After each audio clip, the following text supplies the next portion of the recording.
नमस्कार। Public India 9 M संस्करण में आप सबका स्वागत है। आज हम लोग चर्चा करेंगे एक पब्लिक सेफ्टी एक्ट की जो महाराष्ट्र की सरकार लाने जा रही है और वो कितना ड्रकोनियन है और क्या नुकसान वो देश का कर सकता है, इस पर आज हम चर्चा करेंगे। उससे पहले हम चौधरी चरण सिंह को याद करते हुए कल उनकी किसान दिवस था, तो उनकी पुण्यतिथि पर उनको हम याद करते हुए उनको नमन करते हैं। पीवी नरसिम्हा राव की भी कल पुण्यतिथि थी 10वीं।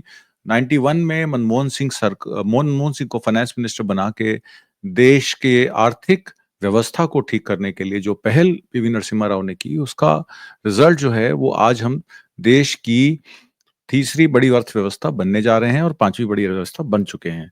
महाराष्ट्र में फडणवीस ने शहरी नक्सलियों को निशाना बनाने के लिए सार्वजनिक सुरक्षा विधेयक बिल फिर से पेश किया है। जुलाई 2024 में इसकी पेशकश की गई थी। तब एकनाथ शिंदे जो थे वो महाराष्ट्र के सीएम थे। उसके बाद इलेक्शन हुआ। भारतीय जनता पार्टी, शिवसेना शिंदे और अजीत पवार गुट एनसीपी का मेजोरिटी के साथ अब असेंबली में है और देवेंद्र फडणवीस इसको फिर से इंट्रोड्यूस करने वाले हैं। सामाजिक कार्यकर्ताओं और वकीलों का ये कहना है कि जुलाई 2024 में जब ये विधेयक पहली बार पेश हुआ था तो इसके कई खंड या तो अस्पष्ट थे या राज्य को व्यापक अधिकार देते थे। गांधी जी के सत्याग्रह और उसके परिणाम स्वरूप जन आंदोलनों के बाद अंग्रेजों को रॉलेट एक्ट वापस लेना पड़ा था। ये सार्वजनिक जो बिल है, ये भी इस तरीके का कोई बिल है। मैं आपको दिखाता हूं। ये महाराष्ट्र फडणवीस जी ने पब्लिक सिक्योरिटी बिल को अर्बन नक्सल्स को टारगेट करने के लिए ये बिल लेके आए हैं और एक्टिविस्ट और लॉयर्स का ये कहना है कि ये बहुत सारी पावर स्टेट को दे देगा। जुलाई 2024 में इसको इंट्रोड्यूस किया गया था। इसकी बहुत सारी चीजें जो हैं वो मैं आपसे आज डिस्कस करूंगा समय के अनुसार। अगर आज पूरा डिस्कस नहीं कर पाया तो कल दूसरे अंश में भाग में इसकी बात करूंगा आप लोगों से। महाराष्ट्र विशेष सार्वजनिक सुरक्षा अधिनियम 2024 को इस बार विपक्ष फिर चुनौती देने जा रहा है। विरोध प्रदर्शन और सत्याग्रह समेत विधेयक के खोखलेपन को उजागर किया जा सकता है। विधेयक के बुरे इरादे इस समय लोगों के ध्यान में जाने चाहिए। पहली बात तो ये आ जाती है कि क्या वजह है कि देवेंद्र फडणवीस इस बिल को, जिसका नाम है स्पेशल पब्लिक सिक्योरिटी एक्ट 2024, उसको आनन फानन में लागू करना चाहते हैं। इस पे कोई चर्चा विधानसभा में नहीं करना चाहते। विपक्ष को इसको साथ में लेना नहीं चाहते, सिर्फ अपने दम पर इसको लाना चाहते हैं। इसमें मरकावाड़ी, नासिक और जगहों पे जहां मैनिपुलेशन की गई ईवीएम पे शायद देवेंद्र फडणवीस को डर है कि फिर से कोई मॉक पोल्स गांव वाले ना करा दें, जिससे उनका पोल खुल जाए कि वोट तो भारतीय जनता पार्टी को डाले नहीं वोटरों ने, वोट मिल कैसे गए, इसका भी डर हो सकता है। वो एंटिसिपेट कर रहे होंगे प्रोटेस्ट, क्योंकि अदानी को बहुत सारी प्रोजेक्ट्स दे दिए गए हैं। 6.5 गीगावाट का आपने देखा बिजली का, अक्षय ऊर्जा और कन्वेंशनल एनर्जी का जो कॉन्ट्रैक्ट अगले 25-30 साल के लिए महाराष्ट्र में दे दिया गया, उस पर कोई प्रोटेस्ट ना हो इसलिए शायद ये बिल लाया जा रहा है। या फिर धारावी के रीडेवलपमेंट प्रोजेक्ट, जिसमें 650 एकड़ जमीन और उसके साथ लगती 500 एकड़ जमीन अदानी को दे दी गई है कि ताकि वो ब्लैकस्टोन के साथ मिलकर उसको रीडेवलप करे और वहां के 10 लाख लोगों को विस्थापित करे। शायद इस वजह से इस बिल को लाया जा रहा है, जैसे कि मैंने आपका कहा। और या पंपर स्टोरेज प्रोजेक्ट, जिसमें इकोलॉजिकल कोंकण के एरिया को नुकसान पहुंच सकता है, शायद उसका प्रोटेस्ट ना हो इसलिए ये बिल लाया जा रहा है। या फिर वधावन पोर्ट पर मछुआरों ने जिस तरीके से प्रोटेस्ट किया कि हमारी जीविका खत्म हो जाएगी अगर वधावन पे पोर्ट बन जाता है, क्योंकि पानी जो है वहां पर इतना शैलो है कि वहां पर पोर्ट बनाने से वहां की जो व्यवस्था है, जनजीवन की व्यवस्था और जल की जीवन की व्यवस्था दोनों विस्थापित हो सकती है। शायद इस वजह से ये बिल लाया जा रहा है। या फिर जो सॉल्ट पैन सिटी का मुंबई का जो अतिरिक्त जमीन है, जो धारावी प्रोजेक्ट के चलते अदानी को दी जा रही है, उस पर कोई बात ना हो, शायद इसलिए ये बिल लाया जा रहा है। या फिर मुंबई मेट्रोपॉलिटन रीजन में एकनाथ शिंदे की जब सरकार थी, उसमें रोड वर्क के जो प्रोजेक्ट दिए गए ठेकेदारों को, उस पर कोई बातचीत ना हो या उस पर कोई कार्रवाई ना हो, या ये ना बताया जाए कि वो रोड प्रोजेक्ट्स जो दिए गए वो समय अनुसार चल रहे हैं या उनमें कोई घपलेबाजी तो नहीं की गई, तो उस पर कोई चर्चा ना हो इसलिए ये किया जा रहा है।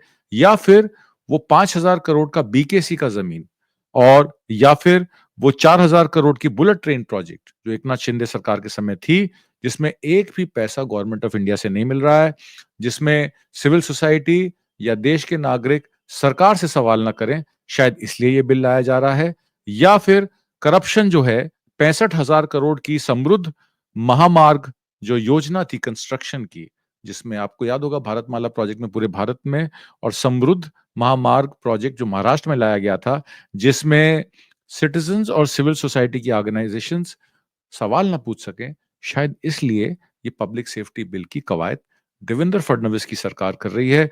अब क्या पता भारत जोड़ो यात्रा में जो ऑर्गेनाइजेशंस एसोसिएट थी, उनको शांत करने के लिए, ताकि फिर कभी कोई भारत जोड़ो यात्रा देश में ना निकल सके और बीजेपी, आरएसएस के खिलाफ कोई नैरेटिव ना खड़ी कर सके, शायद इसलिए ये पब्लिक सेफ्टी बिल लाया गया है।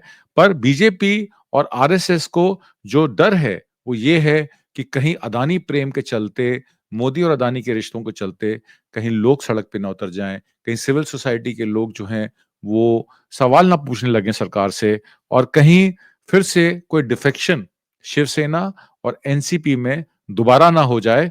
इस वजह से भी शायद सरकार डर के ये पब्लिक सेफ्टी एक्ट बिल लाना चाहती है।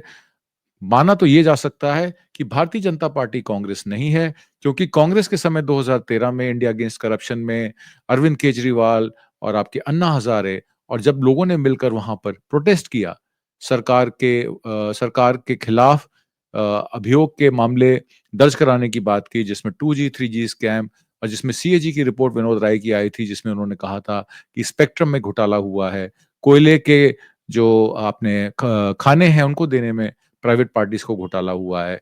तो जब लोकायुक्त नियुक्त किया गया, आज सवाल ये भी खड़ा हो जाता है कि कितने लोकायुक्त ऑपरेशनल हैं, और उन लोकायुक्तों ने पिछले 11 साल में क्या काम किया, इस पर भी सवाल खड़ा हो जाता है। हालांकि जैसे कि हमारे अमित शाह साहब कहते हैं, हमारे होम मिनिस्टर, क्रोनोलॉजी समझनी जरूरी है। ये क्रोनोलॉजी क्या है इस पब्लिक सेफ्टी एक्ट की, तो मैं आपको बताता हूं। 11 जुलाई 2024 में Maharashtra special public security bill 2024 table होता है, और ये इसलिए टेबल होता है कि ये कहता है कि सर्टेन अनलॉफुल एक्टिविटी, मतलब असंवैधानिक एक्टिविटियों, जो कि गलत एक्टिविटीज हैं, उनको कर्टेल करने के लिए, और उन इंडिविजुअल्स और ऑर्गेनाइजेशंस को धरपकड़ करने के लिए जो उन अनलॉफुल एक्टिविटीज में पार्टिसिपेट करती हैं। हालांकि इन चीजों को कंट्रोल करने के लिए पहले से ही बहुत सारे प्रावधान महाराष्ट्र की सरकार के पास भी हैं, और देश के न्याय संहिता में भी दिए गए हैं। सिविल सोसाइटी के लोगों ने इस बिल को बहुत कंडेम किया है, और उन्होंने कहा है कि ये सरकार को इनडिस्क्रिमिनेटली क्रिमिनल पावर्स दे देगा, ताकि वो कोई भी अपने प्रतिद्वंदियों को, विपक्षी पार्टियों को, या उन सिविल सोसाइटीज को जो सरकार के खिलाफ बोलती हैं या सरकार से सवाल जवाब करती हैं, उस पर ये प्रश्न ये उस पर ये एक्टिविटी, अनलॉफुल एक्टिविटीज का इल्जाम लगाकर उनको अरेस्ट कर लेंगे, क्योंकि ये कॉसी जुडिशियल प्रोसेसेस हैं, जिसमें जो जुडिशियल क्रिमिनल जूरिस्प्रूडेंस का जो पार्ट है, जिसमें आपको इनोसेंट माना जाता है जब तक आप गिल्टी ना प्रूव हो जाएं, जब तक पुलिस तय ना कर ले, विटनेसेस आ ना जाएं, पुलिस के पास एविडेंस ना हो, जब तक कोर्ट में वो पेश ना हो, जब तक जज उनको सुन ना ले, पूरा ट्रायल कंप्लीट ना हो जाए, तब तक सजा नहीं होती। पर इस केस में जो कॉसी जुडिशियल जो कॉसी जुडिशियल प्रोसेस है, उसमें जो इंडिपेंडेंट आप रिटायर्ड हाई कोर्ट के जजेस या सरकार के हितैषियों के साथ बनी एडवाइजरी बोर्ड कोई भी फैसला इन लॉफुल ऑर्गेनाइजेशंस और इन लॉफुल लोगों के लिए कर सकती है, जिसमें जुडिशियल प्रोसेस को बाईपास किया जा सकता है, उनकी प्रॉपर्टी को फोरफीट किया जा सकता है। 15 दिन के नोटिस पर आपका सब कुछ सरकार ले लेगी और आप कुछ नहीं कर पाएंगे। ये पब्लिक सेफ्टी एक्ट का बहुत ही ड्रकोनियन इसकी पॉलिसीज हैं। अगर इसको ध्यान से देखें तो महाराष्ट्र स्टेट पब्लिक सिक्योरिटी जो ये एक्ट है, ये सेंट्रल लेजिस्लेचर जैसे यूएपीए है, जिसमें पीएमएलए है, पीएमएलए क्योंकि ईडी के अंडर आता है, उसमें मनी लॉन्ड्रिंग के जो एक्ट होते हैं वो आते हैं। यूएपीए में देश के साथ गद्दारी करने पे जो अनलॉफुल एक्टिविटी का एक्ट लगता है वो यूएपीए लगता है। और स्टेट लेजिस्लेशन में इस तरीके के जैसे centre for organised crimes act है, कर्नाटका में सन 2000 में आया था, आंध्र प्रदेश में 2001 में आया था, उत्तर प्रदेश में 2018 में इंट्रोड्यूस हुआ है, राजस्थान में ये बिल पेंडिंग है 2023 से। Criminal law amendment act Jharkhand में 1908 का है, सीएलए जिसका नाम है। पब्लिक सिक्योरिटी एक्ट ये जम्मू कश्मीर में है, छत्तीसगढ़ में है। और सेंट्रल और स्टेट प्रिवेंटिव डिटेंशन एक्ट जैसे कि नेशनल सिक्योरिटी एनएसए लगता है, वो बहुत सारी स्टेट और सेंटर के पास वो रूल्स हैं। महाराष्ट्र के पास बहुत सारे स्पेशल लॉज हैं इन चीजों के अलावा, जिसमें Maharashtra control of organised crime act MCOCA भी आता है, जिसको 99 में एनैक्ट किया गया था। उसके साथ सेंट्रल यूएपीए और अब ये पब्लिक सिक्योरिटी बिल। अब ये जो पब्लिक सिक्योरिटी बिल है, ये क्या करता है? ये एक तरीके से इंडिपेंडेंट एक बॉडी खोलता है जिसमें सरकार द्वारा चुने हुए लोग ये डिसाइड करेंगे कि कौन आदमी अनलॉफुल एक्टिविटी कर रहा है, कौन आदमी अनलॉफुल ऑर्गेनाइजेशन रन कर रहा है, और फैसला भी वो देंगे। सबूत आपको पेश करने पड़ेंगे कि आप वो अनलॉफुल एक्टिविटी या उस ऑर्गेनाइजेशन का हिस्सा नहीं है, और अगर वो आपसे सेटिस्फाई नहीं होते, आपकी प्रॉपर्टी फोरफिट करके 15 दिन में वो उसका डिसीजन कर लेंगे। वो आपको जेल भी भेज सकते हैं। कोई इसमें ना कोर्ट होगी, ना कचहरी होगी, ना ट्रायल होगा। तो अब आप समझ सकते हैं कि सरकार जिसको चाहेगी जेल में डाल देगी, उसकी प्रॉपर्टी को फोरफिट कर लेगी, उसके परिवार को, उसकी नस्ल को खत्म कर देगी।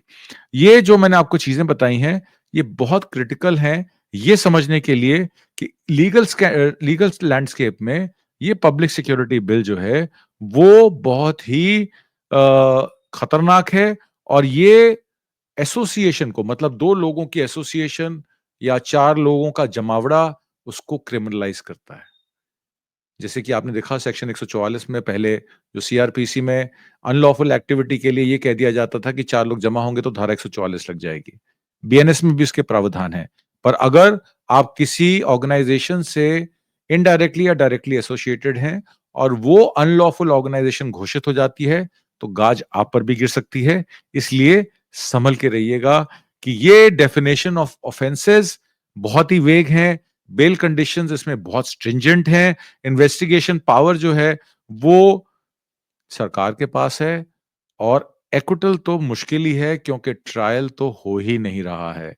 और इसमें एक बात जो सत्य साबित होती है कि प्रोसेस इज द पनिशमेंट, कि अगर आप सरकार की नजरों में अनलॉफुल एक्टिविटी या अनलॉफुल ऑर्गेनाइजेशन के पार्ट माने गए, तो उसके बाद आपकी सुनवाई कहीं भी नहीं होगी। ये पनिटिव पावर्स देता है, इन्फोर्समेंट देता है क्रिमिनल प्रोसेस की उन ऑर्गेनाइजेशंस को जो जुडिशियल apparatus से बाहर हैं। ये पावर देता है उन ऑर्गेनाइजेशंस को बैन करने की जो यूएपीए में भी हैं, और ये पावर देता है आपकी प्रॉपर्टी को फोरफीट करने की जो यूएपीए, पीएमएलए और भारतीय न्याय सुरक्षा संहिता में भी हैं। तो ये एक्स्ट्रा जुडिशियल पावर महाराष्ट्र की सरकार, देवेंद्र फडणवीस की सरकार क्यों लाना चाहती है, इसका मैंने आपको रीजंस पहले बताया कि शायद इस सरकार को भरोसा नहीं है कि इन्होंने इलेक्शन में जब गए, इन्होंने देखा कि पब्लिक मैंडेट इनके खिलाफ था। ईवीएम के जरिए इलेक्शन कमीशन ऑफ इंडिया की मदद से ये 233 सीटें जीत जाते हैं, और अब उनको ये डर सता रहा है कि कहीं फिर से लोगों का आक्रोश जाग गया, लोग सड़क पर आ गए, चाहे वो मराठा आरक्षण का मामला हो, चाहे वो विदर्भ और मराठवाड़ा के किसानों की एमएसपी का मामला हो, चाहे वो गरीबों को, वंचितों को उनके हक, उनकी नौकरी देने का मामला हो, और चाहे वो जो असमानता बढ़ रही है गरीब और अमीर के बीच में, जिसमें सरकार के वेलफेयर प्रोग्राम हर जगह नहीं पहुंच पा रहे हैं और बहुत सारे लोग सरकारी स्कीम से वंचित हैं। अगर उन लोगों का जमावड़ा हो गया, वो लोग सड़क पर उतर आए, तो सरकार क्या करेगी? तो इससे पहले कि नाग अपना फन दिखाए, उसको वहीं कुचल देना चाहिए। ये सरकार की मंशा है। अब इसमें सारे प्रोसेस में मैंने आपको बताया कि क्रिमिनल प्रूडेंस और स्टैट्यूट जो इसका है, वो पावर जो दे रही है, ये जो पब्लिक सेफ्टी बिल है, ये जिस तरीके की ऑर्गेनाइजेशंस को पावर दे रही है कि उनकी प्रॉपर्टी आप फोरफिट कर सकते हैं, उनको आप जेल में डाल सकते हैं, और बर्डन टू प्रूव इनोसेंस उनका है जिनको आप एक्यूज कर रहे हैं। और कौन लोग ये डिसाइड करेंगे? एडवाइजरी बोर्ड डिसाइड करेगा। ये एडवाइजरी बोर्ड कौन तय करेगा? ये सरकार तय करेगी। ये कौसी जुडिशियल बॉडी के जो जजेस हैं, ये कौन होंगे? ये कौसी जुडिशियल बॉडी के जो जजेस हैं, ये सरकार द्वारा अपॉइंटेड होंगे। जब सरकार जजेस अपॉइंट करती है, तो उनकी रिटायरमेंट के बाद उनको इस इन जुडिशियल कौसी बॉडीज का भी मेंबर बना सकती है। अभी हाल ही में अरुण मिश्रा रिटायर हुए NHRC, national human right commission के चेयरमैन की तरह, और अब एक और जज साहब को एनएचआरसी का चेयरमैन बना दिया गया है। परसों तक र्यूमर था कि कहीं चंद्रचूड़ जी को एनएचआरसी का चेयरमैन ना बनाया जाए, शायद उन्होंने मना कर दिया। उसके बाद उनकी जगह किसी और को बनाया गया। अब जो इसके प्रोविजंस हैं, जो इसके सेक्शंस हैं, अगर मैं वो आपको दिखाऊँ, तो सेक्शन 8(1) ए में 3 साल की जेल, 3 लाख का फाइन अनलॉफुल ऑर्गेनाइजेशन के लिए। सेक्शन 8(2) में 2 साल की जेल, 2 लाख का फाइन अगर आप किसी मेंबर ऑफ अनलॉफुल ऑर्गेनाइजेशन को कंट्रीब्यूट कर रहे हैं या उनको असिस्ट कर रहे हैं। सेक्शन 8(3) में 3 साल की जेल, 3 लाख का फाइन अगर आप उस अनलॉफुल ऑर्गेनाइजेशन को मैनेज या असिस्ट कर रहे हैं। 8(4) में 7 साल की जेल, 5 लाख का फाइन अगर आपने कोई अनलॉफुल एक्टिविटी की है उस अनऑर्गेनाइजेशन के साथ, उस अनलॉफुल ऑर्गेनाइजेशन के साथ। सेक्शन 9(2) में अगर आप अनलॉफुल डिक्लेयर हो चुके हैं, तो ऑफिशियल्स आपकी जगह, चाहे जो वो आपका ऑर्गेनाइजेशन की जगह हो या घर हो, उसको एविक्ट करा देंगे और उसको पोजेशन में ले लेंगे। सेक्शन 10(1) में अगर आप अनलॉफुल डिक्लेयर हो जाते हैं, तो वो आपके पैसे, आपके सिक्योरिटीज़, आपके एसेट्स उस जगह से सीज़ कर सकते हैं और ये सारे ऑफेंसेस सेक्शन 61(1) में कॉग्निजेबल हैं और नॉन बेलेबल हैं। मतलब कि आपको कोर्ट में जाके प्रूव करना पड़ेगा, आपको हाई कोर्ट जाना पड़ेगा और हाई कोर्ट जाके आपको अपनी इनोसेंस प्रूव करनी पड़ेगी, आपको सबूत साक्ष्य पेश करने पड़ेंगे। हाई कोर्ट के जज के ऊपर है कि वो आपको बेल दे या ना दे। ये सारा Maharashtra special public security bill 2024 कितना ड्रकोनियन है, मैंने तो अभी आपको सिर्फ इसकी झांकी दी है।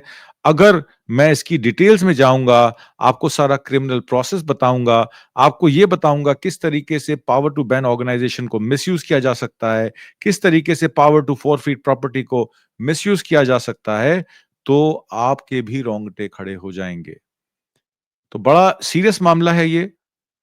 दूसरे अपने प्रोग्राम में मैं आपको विस्तार से डिटेल में इसके बारे में बताऊंगा कि क्रिमिनल प्रोसेस को ये कैसे फॉलो करते हैं, पावर टू बैन ऑर्गेनाइजेशंस उनके पास क्या-क्या है, पावर टू फॉरफीट प्रॉपर्टी इनकी क्या-क्या है और किस तरीके से कर सकते हैं। और कुल मिलाकर ये पब्लिक की आवाज को बंद करने की एक कवायद है। ये प्रोटेस्ट करने की जो हक आर्टिकल 14 में freedom of expression, freedom to protest against the government of the day, उसको कर्टेल करने की कवायद है। और ठीक कहा था राहुल गांधी ने कि अगर 400 पार ये चले जाते तो इस संविधान को ये बदल देते। अमित शाह ने जिस तरीके से बी आर अम्बेडकर का जिक्र किया पार्लियामेंट में, सारा नरेशन उस तरफ चला गया जिस तरफ बी आर अम्बेडकर पर चर्चा शुरू हो गई और विपक्ष भी कहीं ना कहीं उसमें फंस गया। बजाय किसान के बारे में बात करने के, बजाय रोजगार के बारे में बात करने के, बजाय जीएसटी की इम्प्लीमेंटेशन और उसके जीएसटी को जिस तरीके से बढ़ाया गया, आज तो सुनने में आया कि रोजगार की एप्लीकेशन फॉर्म भरने पर जो आप फीस भरते हैं, उस पर भी 18% जीएसटी है।